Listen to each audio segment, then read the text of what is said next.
Oi, gente, bom dia, né? Nosso quarto encontro na sexta-feira, na disciplina Gestão e Legislação Ambiental.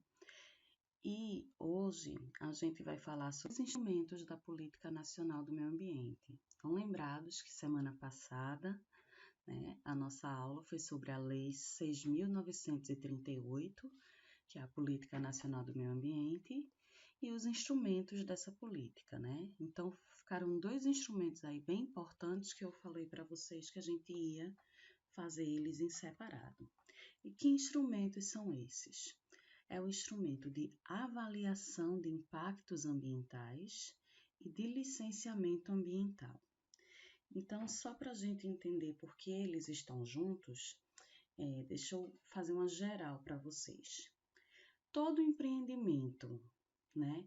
Uma obra, transposição do Rio São Francisco, construção de um shopping, tá?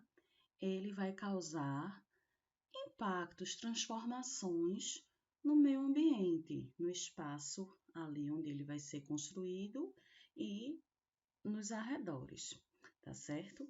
E por isso, né, ele precisa, para poder começar essa obra e para poder funcionar, ele precisa passar por um processo de licenciamento ambiental, tá? E para ele conseguir essa licença ambiental, essa autorização para construir, para funcionar, ele precisa apresentar algumas informações, estudos sobre o meio ambiente. E esses estudos é dizendo, olha, os impactos, as alterações que a gente vai realizar no meio ambiente são essas e essas e essas. Se essas alterações forem positivas ou não tiverem muita relevância, não vai causar um dano significativo, ok, né? Alterações que causam danos no meio ambiente de uma importância maior, precisa haver um controle sobre elas, precisa haver ações para diminuir esses danos, tá? Então, no geral, tá certo? A gente vai ter a avaliação de impactos ambientais, né? Avaliar os impactos ambientais decorrentes de um determinado empreendimento, tá? Ele é uma das etapas para poder aquele empreendimento obter a autorização, a licença para poder construir, para poder funcionar, tá certo? Então, assim, esse conteúdo ele é bem extenso, tá? O material ele tá bem grande, mas não precisa ninguém se desesperar, tá certo? Eu vou tentar reduzir, né, o tempo da aula, falar só o que é mais importante, tá? E aí vocês podem ler com calma o material. Quando eu estiver lá respondendo as perguntinhas, vou colocar poucas perguntas também, que é para ninguém ficar desesperado com um exercício muito grande. Então vocês vão lendo e vão respondendo as perguntas que aí vai puxando pela memória. E qualquer dúvida vocês podem mandar mensagem, né? Eu já deixei meu WhatsApp aqui, tá lá na primeira aula. Quem não sabe, não lembra, volta lá na primeira aula, tá? E procura o número, tá lá no vídeo. E aí pode me mandar mensagem por WhatsApp, não tem problema, né? Sendo no horário comercial eu respondo, só não respondo depois de 10 da noite, nem no domingo. E aí pode me mandar, tá? As dúvidas. Às vezes vocês mandam as dúvidas aqui na plataforma, às vezes eu não vejo, porque eu tive que tirar as notificações, tá? Mas vamos lá, né? Vamos começar a falar sobre esse danado, desse estudo de impactos ambientais e licenciamento ambiental. Então, a gente começa aí com o instrumento da Política Nacional do Meio Ambiente chamado Avaliação de Impactos Ambientais, AIA, né? Mas primeiro a gente precisa entender o que é impacto, tá? Então, o impacto ambiental, por definição, ele é qualquer alteração no meio ambiente em um ou mais de seus componentes que seja provocada por uma ação humana, tá? Então, veja, teve uma chuva que destruiu tudo. É um fenômeno natural, tá? Então, não consiste em impacto ambiental, tá certo? E aí a gente tem vários conceitos. Desculpa, viu? Não vou editar, vocês já sabem, vocês vão assistir aula com espirro, tá? Tem outros conceitos, mas aí eu quero concentrar nesse conceito aqui, que está lá na norma ISO 14001 de Sistema de Gestão Ambiental que a gente viu lá no comecinho, né? Na primeira ou segunda aula, não tenho certeza, que ele traz esse conceito. Qualquer modificação do meio ambiente, adversa ou benéfica, né? Adversa é uma coisa ruim, lembra? As adversidades da vida. Então, adversa é ruim, benéfica é boa. Então, a gente vai ter qualquer alteração, qualquer modificação do meio, seja ela de forma negativa ou positiva, que resulte no todo ou em parte das atividades, produtos ou serviços de uma organização. Então, de novo, né, essas alterações precisam ser decorrentes de uma atividade humana, né, que uma organização, um empreendimento, ele é uma atividade humana, tá? E aí a gente tem um outro conceito, que é o de aspecto ambiental, que ele vai ser justamente, né, muitas vezes a gente confunde aspecto com impacto, é a mesma coisa, né? A gente pensa que o aspecto é o impacto, tá?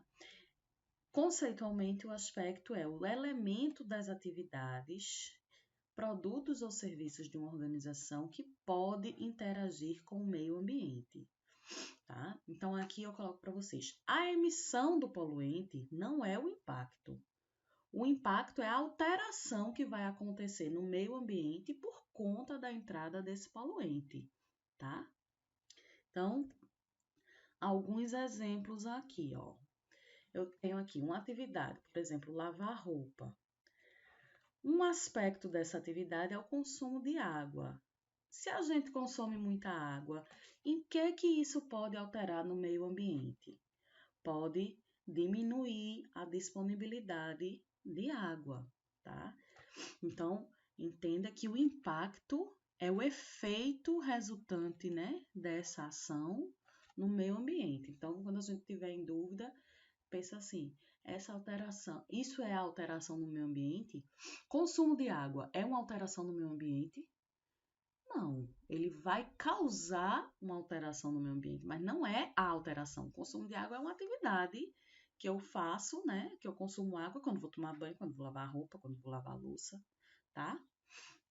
Então, ó, temos aí, né, outros exemplos. Transporte de carga por caminhões, ele vai emitir ruídos, né?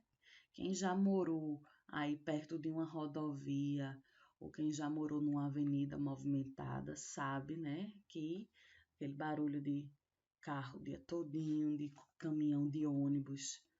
Então, o aspecto é a emissão de ruído, tá? Que vai acontecer. O impacto pode ser aqui incômodo aos vizinhos, né? Uma perturbação da própria fauna, tá certo? Então, só para a gente entender essa diferença de aspecto e de impacto. E aí, falando propriamente da avaliação de impactos ambientais, a gente tem que essa avaliação é um instrumento de planejamento ambiental, porque a partir do momento que eu avalio quais são os impactos, eu consigo me planejar para tomar ações que visem a proteção do meio ambiente, tá? E ela surge lá em 1969, início dos anos 70, nos Estados Unidos. Foi o primeiro país a ter uma política nacional de meio ambiente e implementar essa ferramenta de avaliação de impactos ambientais. E aí depois, né, aos poucos, outros países foram implementando a ferramenta, tá?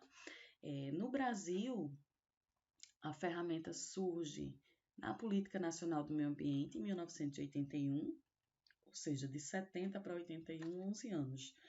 Só que ela só é efetivamente implementada em 1986, quando sai a resolução do CONAMA, que a gente vai falar sobre ela, tá? Então, essa avaliação de impactos, ela visa o quê? Identificar, prever, interpretar e comunicar informações sobre as consequências de uma determinada ação sobre a saúde e o bem-estar humanos. Então, sempre, né, além do meio ambiente, a gente tem a questão aí da saúde humana, sempre como um foco das questões que visam a estudar os impactos ambientais, tá? E como é que esse processo é feito? A avaliação de impacto, ele identifica, prevê, avalia e mitigar. Mitigar quer dizer eliminar, fazer com que deixe de existir, né? Um efeito que seja relevante, né? Tá? Antes que algumas decisões sejam tomadas, né? Então, vamos aí prever, avaliar, né? Identificar. Só quando a gente fala essa palavrinha aqui, ó, prever, avaliar, já está, né, associada aqui a planejamento, que o planejamento ele é basicamente você prever o que pode acontecer e tomar medidas para que isso não aconteça, beleza? E aí a gente tem um processo de avaliação de impactos, como é que ele acontece, né? Por quê? Quando é que a empresa ela precisa fazer, né? Então, inicialmente, né, acontece a apresentação de uma proposta. E aí vai ser avaliado se essa proposta ela pode causar impactos ambientais significativos. Se não tiver impactos ambientais significativos, beleza, ela vai lá, ó, para o licenciamento, né, simplificado, tá? Que pode ter aí no final ser reprovado ou aprovado. Se essa proposta ela causa impactos ambientais significativos, tá aqui no sim, ela vai necessariamente precisar, para passar pelo processo de licenciamento, passar pelo que a gente chama de estudo de impacto ambiental, tá? E aí esse estudo de impacto ambiental, ele envolve uma série de atividades que vai desde a determinação do escopo do estudo. O escopo é o esqueleto, é o que é que precisa conter naquele estudo, né? Até a elaboração do EIA-RIMA, consulta pública, lembra lá do princípio da informação, da participação comunitária, que a gente falou lá em Princípios do Direito, né? Então, o público é consultado, né? As pessoas, a sociedade é consultada sobre esses impactos ambientais. É feita uma análise técnica pelo órgão ambiental, que vai, mais uma vez, reprovar ou aprovar, né, essa proposta, e sendo aprovada, ele vai aí obter as licenças e precisa realizar o monitoramento ambiental. Então, resumidamente, né, a gente precisa saber se pode causar impactos. Se causa impactos, é preciso fazer o EIA, Estudo de Impactos Ambientais. Se for aprovado esse EIA, vai para a fase de obtenção de licenças e, posteriormente, o monitoramento ambiental. E aí, a professora senhora estava falando de AIA, agora mudou, é EIA. Vai ficar tudo doido, né? Então, AIA, Avaliação de Impactos. EIA, Estudo de Impactos. Para eu avaliar alguma coisa, antes eu preciso conhecer aquela coisa, né? Então, se eu vou avaliar os impactos, eu preciso conhecer os impactos. Como é que eu conheço esses impactos? Estudando eles. Então, a gente vai ter aí, né, que o EIA, ele é a atividade central do processo de avaliação de impactos. Então, ele nos permite aí, né, definir a oportunidade de previsão de impacto, serve como um instrumento de controle da qualidade ambiental e serve, né, como base para a implementação de programas de gestão ambiental também, né? Porque lembra lá na parte de sistema de gestão ambiental na normativa, a gente precisa conhecer os impactos da nossa atividade, que é para poder minimizar esses impactos, diminuir esses impactos, que isso é uma das atividades do sistema de gestão ambiental, tá? E aí a gente vai falar das bases legais, né? Porque a disciplina é legislação, quais são as leis que fundamentam o estudo de impactos ambientais. Então, primeira lei, a PNMA, né? Tá lá, é um instrumento da Política Nacional, Lei 6.938, né? Houve uma regulamentação via decreto em 83, e a normatização se deu, através dessa resolução aqui, CONAMA 1 de 86. Então, essa daqui é a principal, é que traz as orientações para a elaboração do estudo de impactos ambientais, tá? E tem ainda, lá na Constituição, em 88, ele fala, né, que obra ou atividade causadora de degradação do meio ambiente precisa passar por estudo prévio de impacto ambiental. Então, isso aí é a base legal do desse instrumento, dessa ferramenta, tá? Então, o estudo de impacto ambiental, né? O próprio, né? Então, dentro do estudo de impactos ambientais, que é uma atividade central do processo de avaliação, né? Lembra lá o que eu falei, né? Para poder a gente avaliar alguma coisa, para eu fazer uma avaliação com vocês, avaliar os conhecimentos de vocês, vocês não precisam estudar antes. Então, da mesma forma, né? Para poder eu avaliar os impactos, eu preciso antes estudar esses impactos, saber quais são, como eles funcionam, o que eu posso fazer para corrigir eles, tá?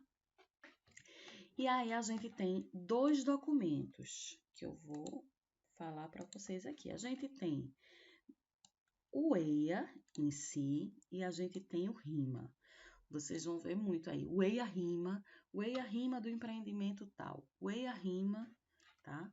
Que danada é isso? Então, a gente tem aqui, o EIA, ele é o estudo de impactos ambientais, né? Que ele tem aí os estudos ambientais feitos para aquela área.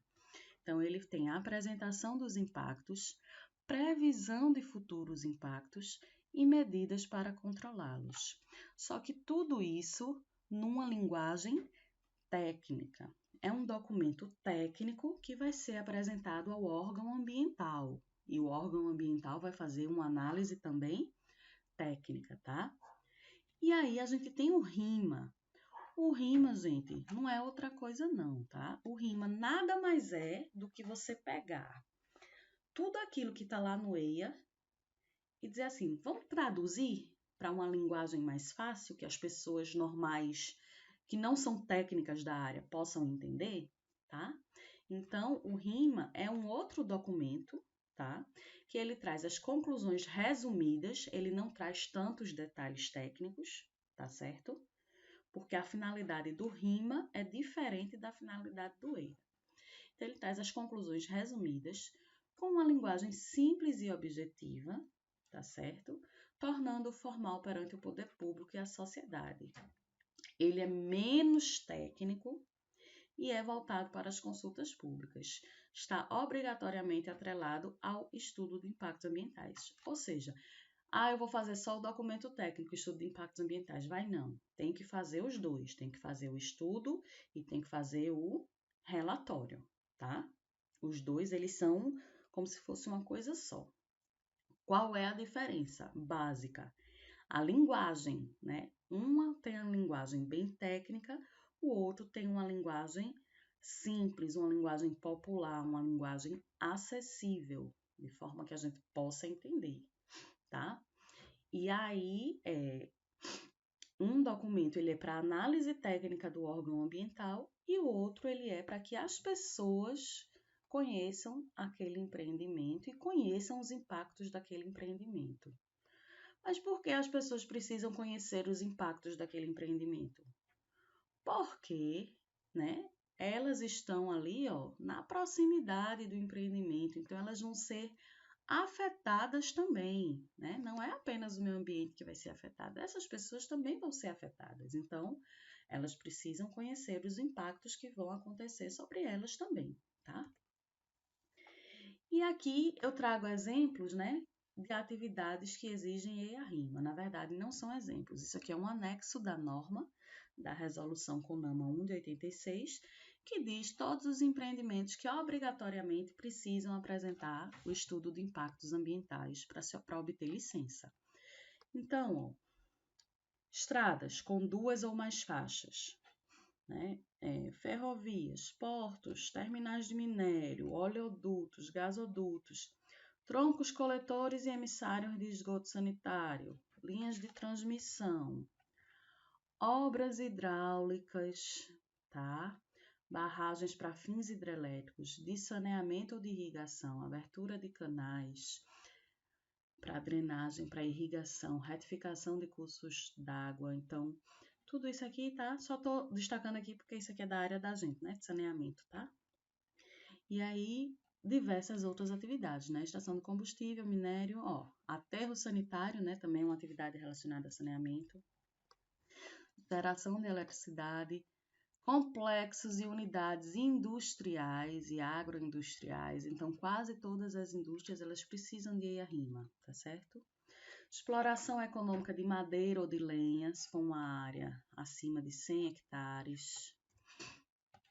Projetos urbanísticos também acima de 100 hectares ou áreas de relevante interesse ambiental.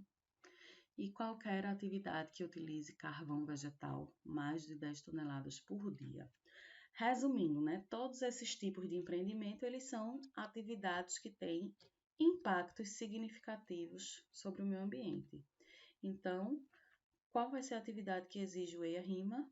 Qualquer atividade que seja significativamente impactante. Beleza, gente? E aí a gente tem as etapas do estudo de impactos ambientais. Essa parte das etapas eu não vou detalhar muito, tá certo? Porque por uma questão realmente do tempo que a gente tem. Mas assim, vamos tentar compreender mais ou menos. Então, a primeira etapa do estudo de impactos ambientais é o diagnóstico ambiental da área de influência do projeto. Então, o que é esse diagnóstico ambiental? Eu vou olhar para aquela área onde o projeto vai ser instalado e vou dizer como é que ela está naquele momento, antes do empreendimento do projeto ser instalado, tá certo? Então, vou caracterizar a situação ambiental da área antes da implantação do projeto. E aí, nesse diagnóstico ambiental, eu preciso falar de tudo que tem naquela área, né? Professora, o que é tudo? É tudo mesmo. Então, eu vou caracterizar o meio físico, que meio físico a gente vai ter aí, ó, subsolo, as águas, o ar, o clima, recursos minerais, topografia, tipos de solo, corpos d'água, regime hidrológico, corrente marinha, né, se for perto do mar, né, correntes atmosféricas. Então, tudo que tiver, eu preciso dizer. Então, eu vou dizer, chove tantos milímetros por ano nessa área, os ventos são na direção sudeste, sudoeste, sei lá, e tem velocidade assim, acontece de tarde, acontece de dia, o solo é de tal tipo nessa área. Nessa área tem um riacho passando a tantos quilômetros de onde a gente vai, a tantos metros de onde a gente vai construir o empreendimento. Né? Esse rio, ele é um rio intermitente ou é um rio perene? Então, tudo isso eu tenho que dizer nesse diagnóstico aí do meio físico, tá? Além do diagnóstico do meio físico, a gente vai fazer também, né? Uma das etapas é o diagnóstico do meio biológico, da parte natural, da parte viva. Então, fauna e flora, com destaque para espécies indicadoras de qualidade ambiental, de valor científico e econômico, espécies raras e ameaçadas de extinção e áreas de preservação permanente. Então, eu vou lá, que seja um terreno, tem que ser um terreno bem grande, né? Porque, por exemplo, projetos urbanísticos só acima de 100 hectares, né? Então, no terreno onde eu vou construir uma indústria, então, que não precisa ter 100 hectares, tá? Só detalhe.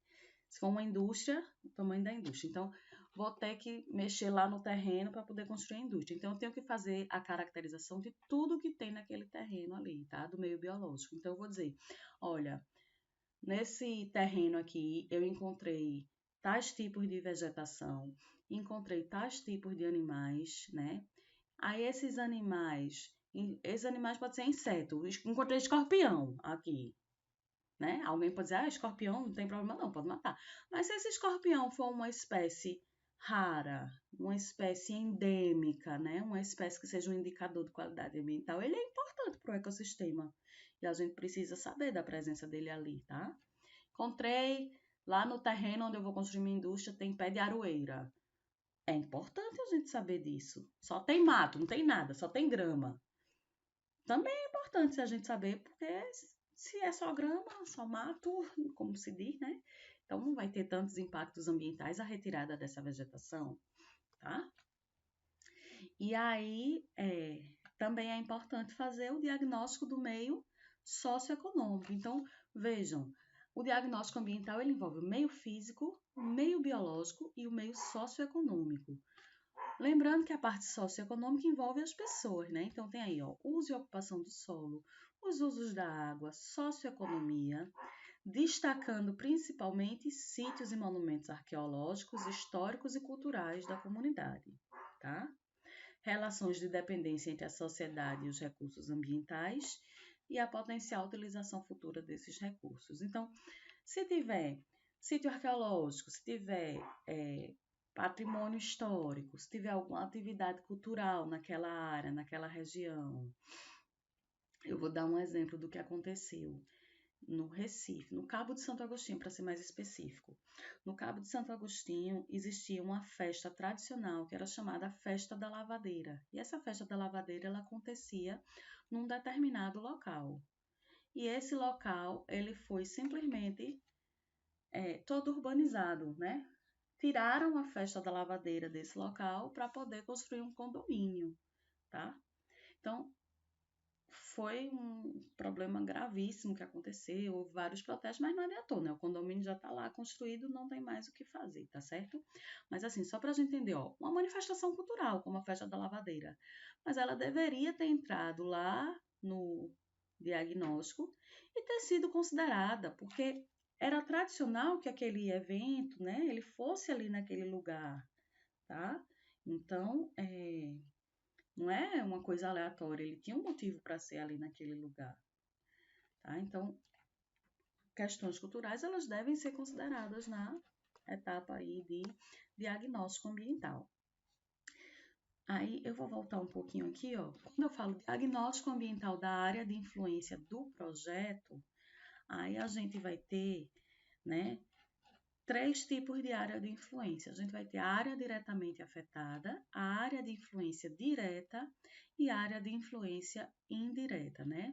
Diretamente afetada é onde vai acontecer a construção do empreendimento em si. A área de influência direta, ela é aquela que é mais abrangente, porém ela ainda sofre impactos diretos. E influência indireta, ela já se afasta mais, ela abrange uma área maior e ela recebe aí, ó, impactos menos significativos, né, de forma indireta, tá?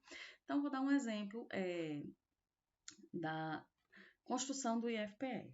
A construção do IFPE, a gente tem o terreno, a parte ali onde o instituto foi edificado, ela seria a área diretamente afetada.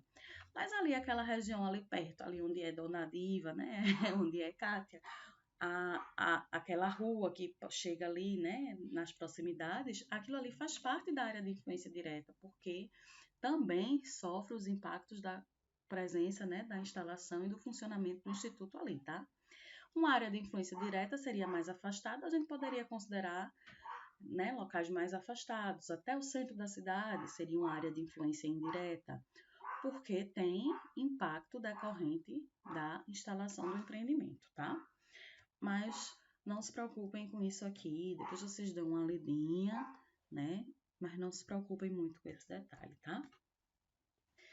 Aí, a segunda fase, aí, a segunda etapa do estudo de impactos ambientais, né? Essa segunda etapa, ela envolve aí a análise dos impactos ambientais. É a parte de avaliar os impactos em si. Então, essa análise, né, ela faz a identificação dos impactos, a previsão da magnitude e a interpretação da importância dos prováveis impactos relevantes. E nessa fase eu vou ter que dizer se esses impactos eles são positivos ou negativos, se eles são diretos ou indiretos. Questão se é imediato, vai acontecer agora ou se vai acontecer, pode acontecer no futuro, se são temporários ou permanentes, né, a duração desse impacto, se são reversíveis, eu vou ter um impacto, mas eu posso consertar. Suas propriedades e a distribuição dos ônus e benefícios sociais, né, dos custos.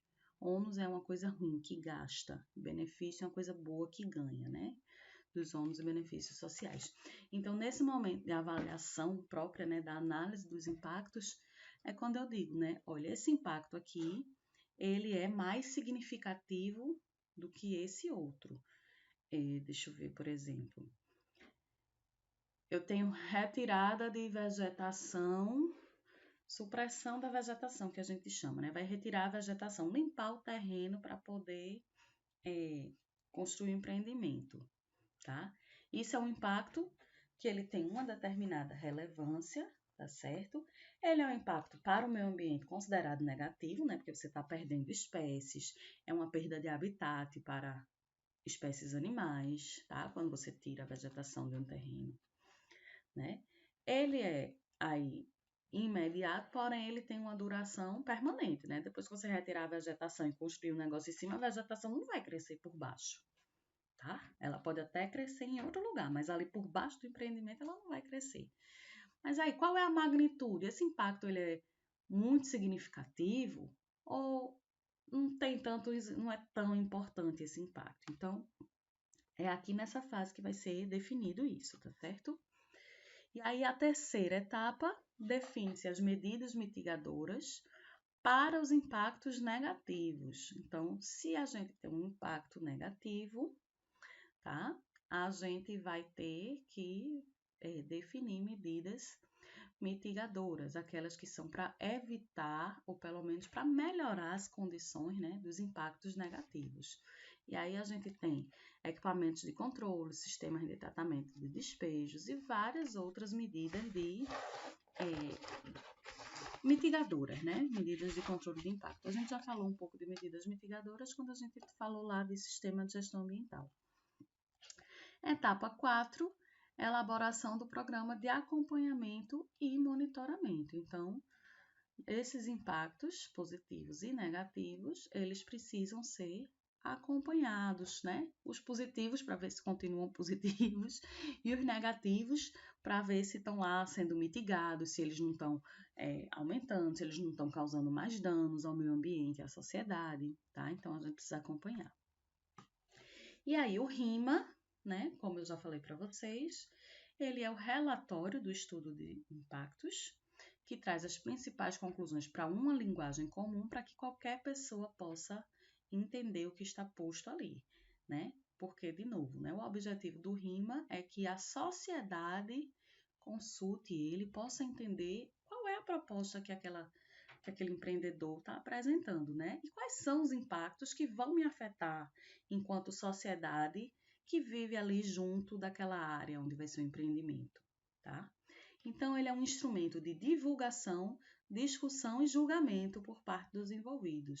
Os envolvidos, né? Então, vai ter, numa audiência pública, participa o empreendedor, que vai apresentar o RIMA, participam, né? O órgão técnico, né? Os analistas ambientais do órgão técnico, e participa a sociedade como um todo.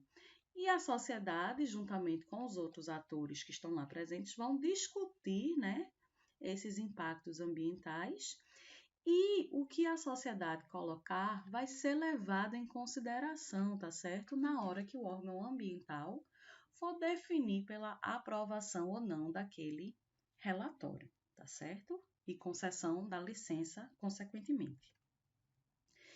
E aí, as etapas do RIMA, né? Elas consistem, primeiro, né? O objetivo e justificativa do projeto. Por que esse projeto? Tá? Descrever o projeto e suas alternativas de tecnologia e de lugar, né? Definindo aí nas diversas fases as áreas de influência, as matérias-primas, a mão de obra, as fontes de energia, os processos, os efluentes, as emissões, os resíduos e os empregos a serem gerados. Então, Tem que ser, né, dizer lá. Por quê? Porque a sociedade está querendo saber disso, né? O que é que isso aí vai trazer, né, de bom e de ruim para a gente, tá? E aí, ó, o diagnóstico ambiental, tá certo? O resultado dos estudos de diagnóstico ambiental da área de influência tem que estar lá. A descrição dos prováveis impactos ambientais, que é aquela fase de análise dos impactos, tem que estar no RIMA também, né? Descrição dos prováveis impactos, tá? Em horizontes de tempo diferentes, né? Caracterização da qualidade ambiental futura da área, considerando inclusive a possibilidade de não realização. Você vai dizer, olha, se eu colocar o meu empreendimento aqui, a qualidade ambiental vai ficar assim. Se não colocar, vai ficar desse outro jeito, tá? Que esse outro jeito pode ser pior ou pode ser melhor, né, do que o que está hoje. Descrição do efeito esperado das medidas mitigadoras. Então, lá no EIA, ele não tem que definir as medidas mitigadoras. Então, aqui no RIMA, ele tem que dizer, olha, a gente espera que com essas medidas que a gente propôs, que a gente quer implementar, que funcione assim, desse jeito, tá? Programa de acompanhamento e monitoramento. E, no fim, recomendação quanto à alternativa mais favorável, né? É favorável a implantação do empreendimento, a implantação de tal jeito, com restrições. Então, vai se dizer aí qual seria a alternativa mais favorável. E aí a gente tem, né, que o estudo de impacto ambiental, além de atender à legislação, ele também tem algumas diretrizes gerais, né, que deve estar lá dentro do documento, dentro do estudo.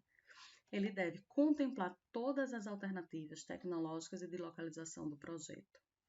Também precisa identificar e avaliar sistematicamente os impactos ambientais gerados nas diversas fases, porque quando a gente está fazendo empreendimento, a gente tem fase de implantação e fase de operação, né? Em alguns casos, a gente tem fase de encerramento também. Implantação é o momento que está sendo construído. A operação é quando aquela atividade está funcionando. Usar de novo, exemplo do IFPE. Fase de implantação, construção, a gente vai ter um tipo de impacto, né? Por exemplo, uma britadeira lá cavando, fazendo para fazer a base, que vai gerar ruído e tudo mais. Então, isso aí é um impacto na fase de implantação. Depois que a obra estiver pronta, que estiver construída, esse impacto ele deixa de existir, né? O impacto decorrente dessa atividade, que é lá o ruído causado pelas máquinas da construção, tá?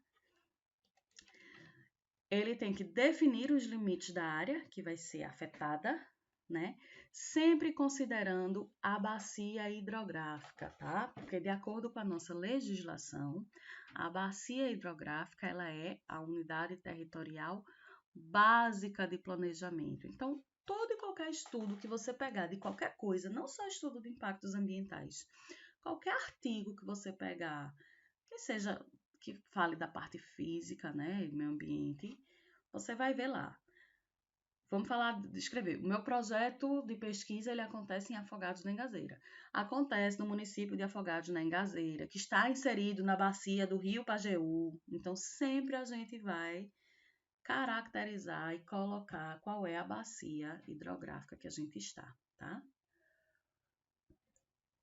E ele também precisa considerar os planos e programas governamentais que tem aí na área de influência do projeto e sua compatibilidade. Por quê, né? Ora, se foi definido que ali vai ser uma área de preservação permanente, eu não posso chegar lá e querer colocar uma indústria, né? O governo vai dizer para mim, não, amigo, aqui o plano governamental aqui para essa área, a gente vai fazer aqui, né, uma área de proteção, tá? Vamos criar aqui uma unidade de conservação. Então, precisa avaliar essa compatibilidade. Ok, gente. Então, eu tentei resumir, pode ser que tenha ficado resumido demais, mas aí vocês dão uma lidinha com calma, né? Escuta eu falando primeiro, aí depois lê, né? Para ver se clareia, tá? E qualquer dúvida vocês mandam para mim, tá certo? Vou passar agora para a parte de licenciamento, né? Então, feito aí os estudos de impactos ambientais e o RIMA, foi apresentado ao órgão ambiental, passou pela audiência pública, né? Houve aí a aprovação desse estudo de impactos ambientais. Aí a gente vai proceder ao licenciamento ambiental agora, tá? Então, a gente tem aqui, ó, dois conceitos que eu trouxe para vocês, um de licenciamento e outro de licença, né? Então, o licenciamento ambiental, ele é um procedimento administrativo onde o órgão ambiental ele vai licenciar localização, instalação, ampliação e operação de empreendimentos e atividades que utilizam recursos ambientais e que são considerados potencialmente poluidoras, que podem causar degradação ambiental. Então, licenciamento ambiental é para atividades que causam degradação ambiental, beleza? E aí, a gente tem a licença. A licença é um ato administrativo onde o órgão ambiental competente estabelece condições, restrições e medidas de controle ambiental que deverão ser obedecidas pelo empreendedor para fazer aquelas atividades, né, localizar, instalar, ampliar e operar os empreendimentos ou atividades que possam causar degradação ambiental. Professora, é a mesma coisa. Não é a mesma coisa. Um é ato, o outro é procedimento. Qual é a diferença? Vamos lá, só para a gente ficar claro, né? O procedimento é tudo que a pessoa precisa fazer para obter a licença. A licença é um documento, né? Uma autorização. Então, vamos fazer um comparativo com vocês. Vocês estão aí estudando, né, no curso técnico de saneamento do IFPE. Vocês vão passar 4 anos estudando, tá certo?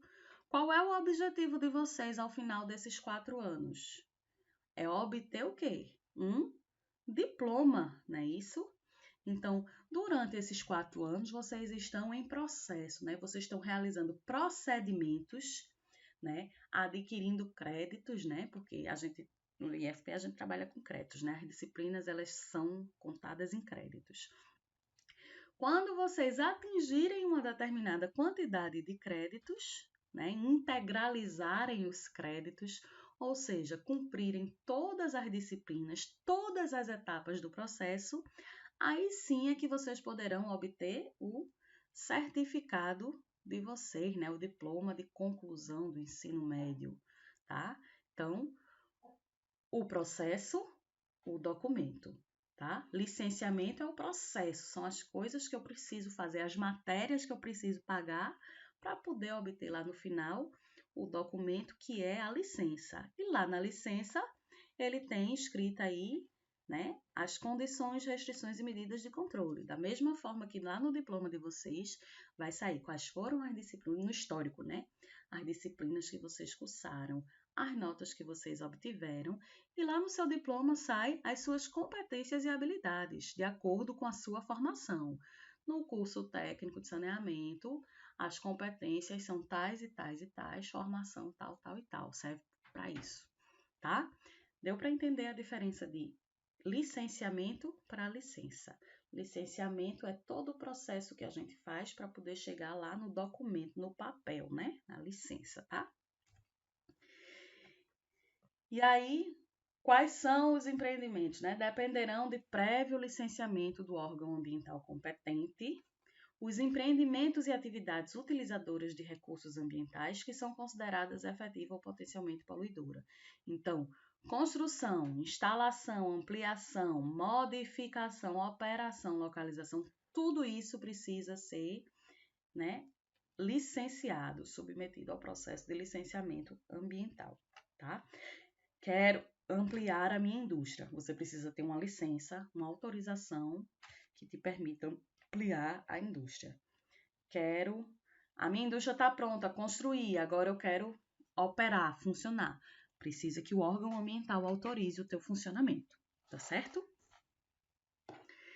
E aí, né, a gente tem que a licença ambiental para empreendimentos e atividades consideradas efetiva ou potencialmente causadoras de danos ao meio ambiente dependerá de estudo prévio de impacto ambiental e do seu respectivo relatório, ao qual se dará publicidade, né, através das audiências públicas de acordo com o regulamento.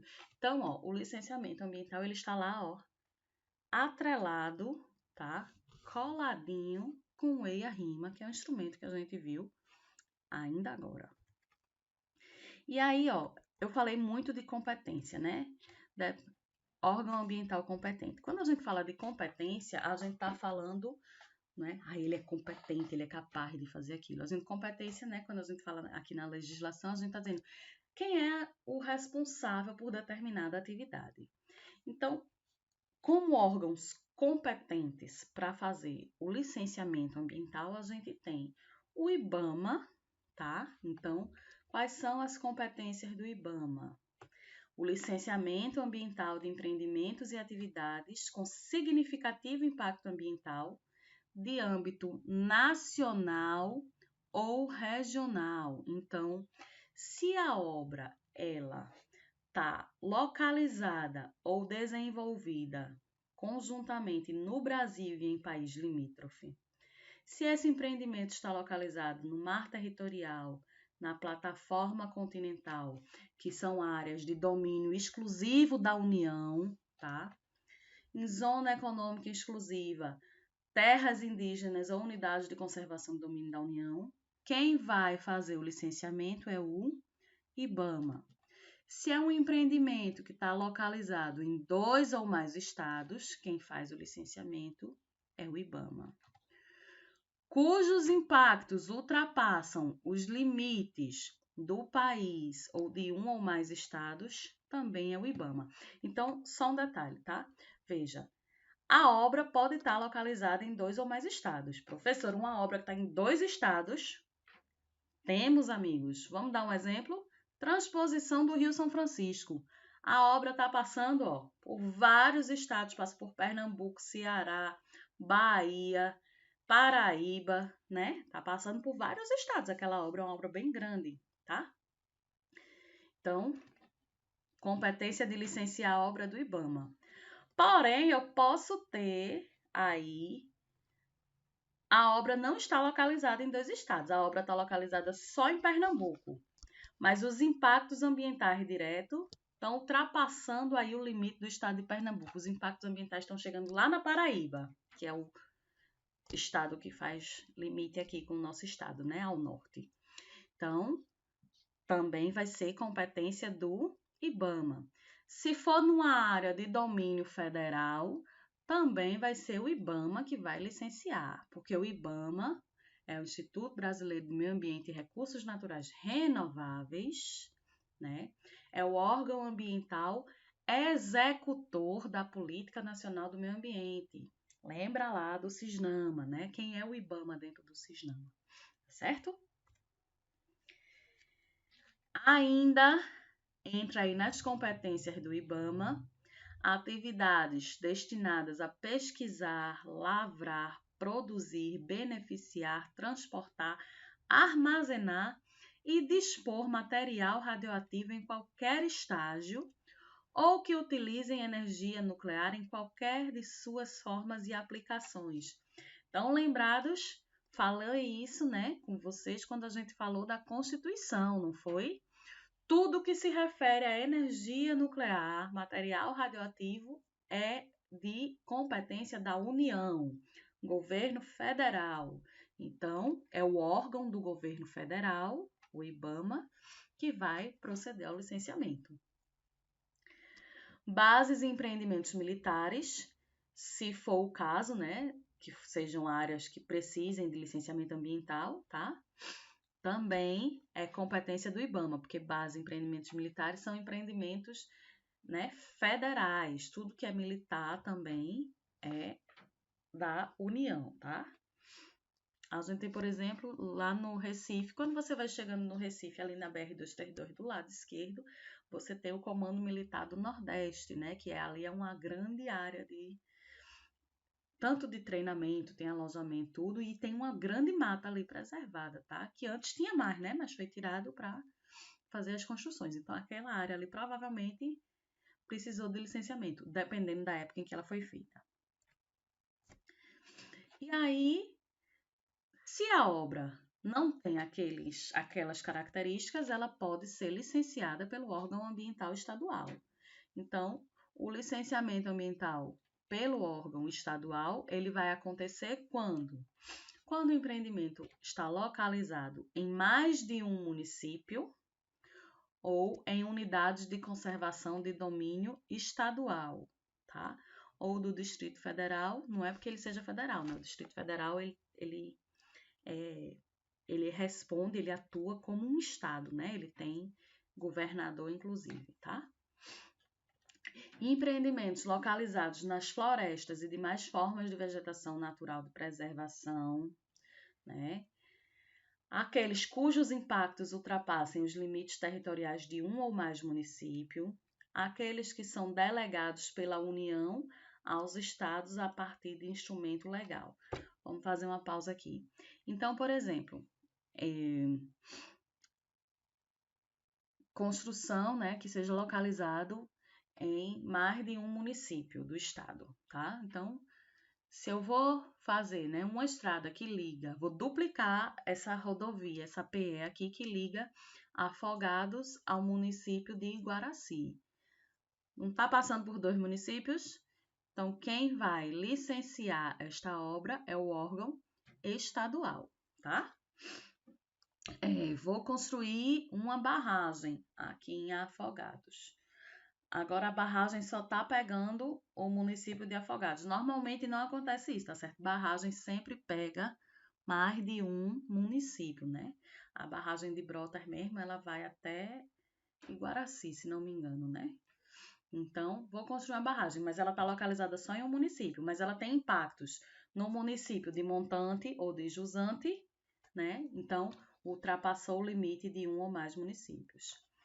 E em algumas situações, né, pode não ter essas características aqui, mas a União, ou seja, né, a União, o governo federal disse, olha, esse licenciamento pode ser feito pelo Estado, não precisa o IBAMA fazer. Então, através de um convênio, de um instrumento legal, a União pode delegar ao Estado, né, competência para o licenciamento. Da mesma forma que o Estado pode delegar para o município também competência para o licenciamento, tá? Ao órgão ambiental municipal, né, compete o licenciamento de empreendimentos e atividades de impacto ambiental local, ou aquelas que forem delegadas pelo Estado, né? Então, União delega para Estado, Estado delega para município. E aí, existe um porém. Se o licenciamento é federal, né, é feito pelo IBAMA, só precisa o IBAMA fazer tudo. Não necessariamente. Vou dar um exemplo. Vou usar o exemplo da transposição do São Francisco de novo, né? Que passa por vários estados e vários municípios, né? Então, veja, a competência de licenciamento da transposição é do IBAMA, porque é uma obra federal que passa por vários estados. Porém, todos os órgãos ambientais dos estados por onde aquela obra passa, eles também participam do processo de licenciamento, tá? Porque, além das regras federais, também tem que ser seguidas as regras estaduais. E também as regras municipais. Então, municípios, estados e União, eles podem ser copartícipes, tá? Eles podem participar, eles podem ter a tutela do meio ambiente ao mesmo tempo, se for delegado, né? Então, não é porque é uma obra da União que só o IBAMA vai atuar. Nesses casos, precisa ouvir as partes interessadas também, né? Que são os estados e os municípios, ok? E aí a gente tem os tipos de licença. Licença prévia, licença de instalação e licença de operação. Essa aqui, ninguém passa o slide, né? Quando vocês estiverem lá lendo, ninguém passa. Vamos lá. Licença prévia. Vamos só pensar. Se é prévia, prévia de carnaval acontece quando, minha gente? antes do carnaval. Então, a licença prévia é aquela que acontece antes de qualquer coisa, antes do empreendimento existir, tá? Licença de instalação. Ela é a licença que é solicitada e pode ou não ser concedida para instalar o empreendimento.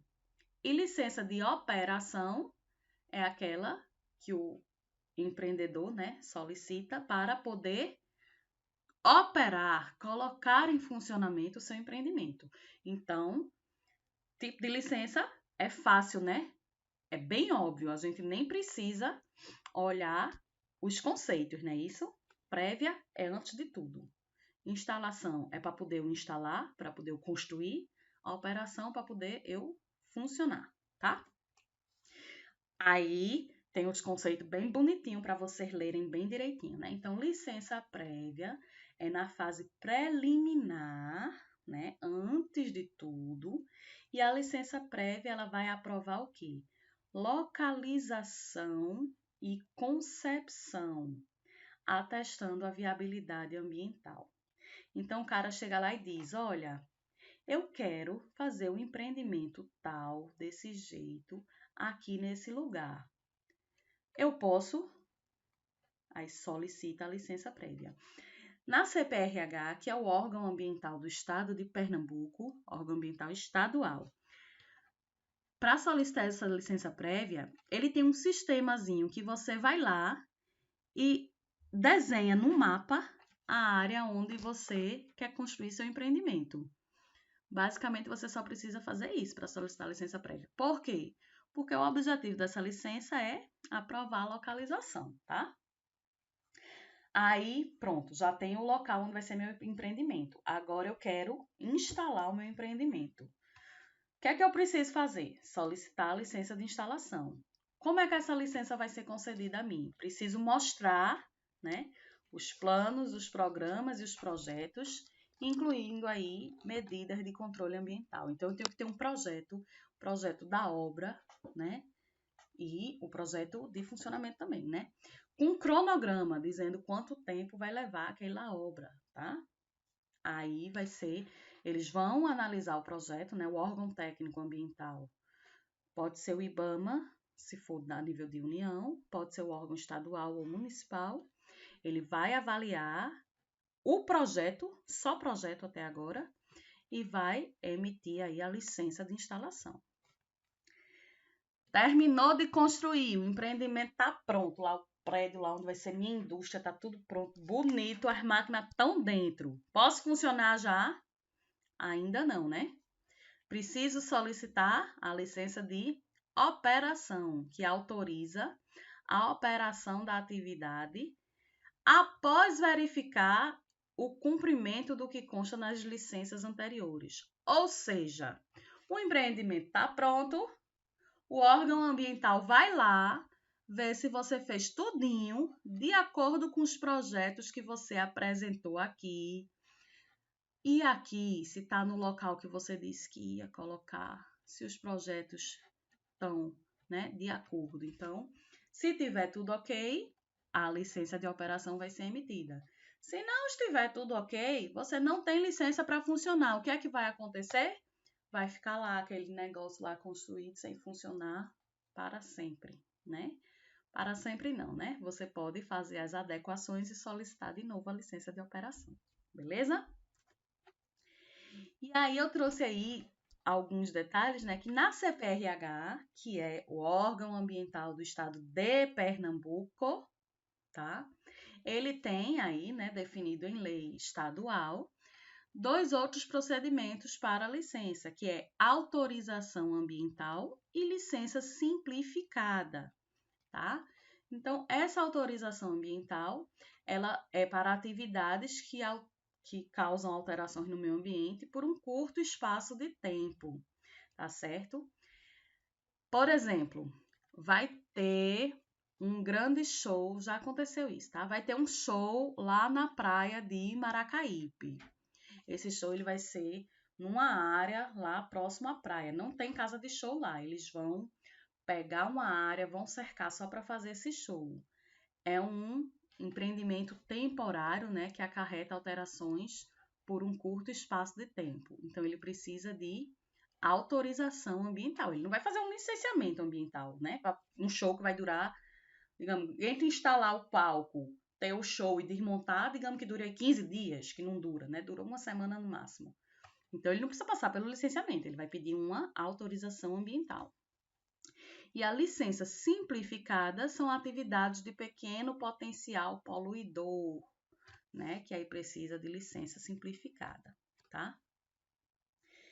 E aqui a gente traz aí as etapas do licenciamento também de maneira simplificada. Essas etapas do licenciamento são as etapas de acordo com o órgão ambiental estadual, tá? Mas órgão ambiental federal, né, o IBAMA é bem parecido. Então, primeiro se define os documentos que são necessários para o licenciamento. O empreendedor ele vai requerer, né, vai preencher um requerimento e anexar lá os documentos solicitando a licença. Depois disso, né, o órgão ambiental ele recebe esse pedido juntamente com os documentos, então ele vai analisar os documentos. Se for necessário, vai fazer uma vistoria técnica in loco, tá? Se for necessário, se ficou alguma dúvida, se está faltando alguma coisa dos documentos, se está com algum problema na execução do projeto, o órgão ambiental ele pode solicitar esclarecimentos e complementações. Depois disso, vai para o processo de audiência pública, né? Onde a comunidade vai ser consultada. Caso necessário, ele pode novamente solicitar esclarecimentos e complementações decorrente de demandas que a sociedade colocou, né? Porque pode ser que o órgão ambiental não tenha sentido falta de alguma coisa, mas para a sociedade que participou da audiência pública, ela quer saber mais alguma coisa que não estava contemplada ali nos estudos ambientais. Então, pode haver essa solicitação. E aí, após, né, analisar esses documentos junto com os resultados da audiência pública, vai ser emitido um parecer técnico e a partir desse parecer vai ser deferido ou indeferido o pedido, né? O pedido que foi feito aqui, ó, requerimento de licença ambiental, tá? E aí tem os prazos, né? Existem os prazos tanto para o empreendedor solicitar, como para o órgão ambiental conceder, né?